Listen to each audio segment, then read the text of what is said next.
Well, coming off the huge success of his first book, Love Lives Here, our next guest received many accolades, but also plenty of online hate as they told the story of his self-acceptance and gender transition. And what has come of that is Rowan Jetté Knox's new book that came out earlier this month. It's called One Sunny Afternoon, and just like the first book, it is now a bestseller, and we are happy to have Rowan on the couch with us this morning. Congratulations. Thank you so much. How are you? I'm good. It's early. I'm good, though. well, thanks for being here, because this is a very, very important topic. What stemmed this second book?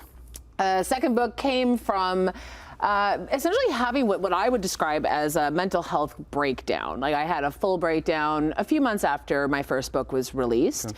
Got a lot of online criticism, which spiraled into hate, and a significant pile on. It lasted about a week. And I found myself in the hospital and suicidal.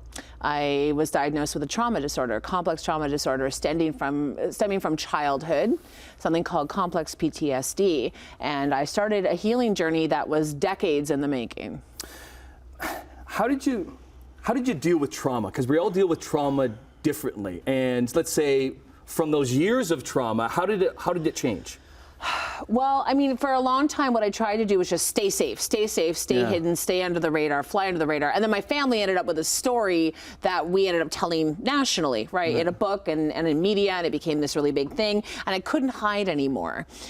When I started to heal from the trauma, I was able to start really peeling back a lot of layers and discovering who I am, figuring out what triggers are. Because we overuse the term trigger. We really overuse that. But it is a real thing that happens to people with trauma. We get triggered by life events. So it's a matter of recognizing the triggers, figuring out how to calm the triggers, calm the nerves, calm the nervous system, and be able to move forward in our lives in a more healthy way. And it can shape us. Oh, it can certainly shape us. It shaped me in so many ways. It did. Like, when I was dealing with the trauma early on, I was really dealing with a lot of insecurity and fear and anger and anxiety. And now that I'm, healing from the trauma, I'm a much happier, more confident person. Well, in the book, you talk about we're focused so much on negative experiences. Those are the ones that linger with us. Why do we focus on the negative experiences, maybe not on the positive ones as much? I think it's survival. I had to look this up for the book. I was like, why do we do that? But it's like, I think it's because, when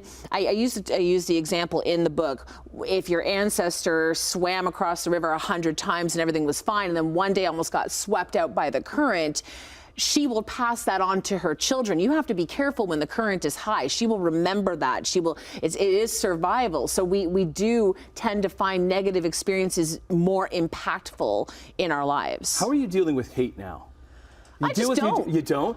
I just don't. I mean, hate is other people's issue. Yeah. That's the thing. I mean, I do challenge hate. I do that in all the ways that I can as an advocate. But I don't read the comments anymore. Yeah. I don't go online as much. I go online, I do my job, I say hi to a few people I care about, and I exit, and I have a big, beautiful life today. Yeah, and there's something that I read that you said, like, you get so much hatred in the schoolyard, but the schoolyard is so much bigger now. It is. The schoolyard, I mean, that's the thing about social media, right? I mean, people just feel like they can say whatever they want to somebody. They forget that we're human beings. They forget that we have feelings and we have lives outside of this, and we don't just, go on TV or on the radio or write a book and then, and that's our entire personality. And I think we need to remember compassion. We need to remember empathy for everyone, not just for people we see in person. We only got a minute left. Who is this book for? Who is One Sunny Afternoon for, really? This book is for people who are struggling with trauma, who are struggling with mental illness, or who want to better understand it. It's for people who need to find hope, like I did.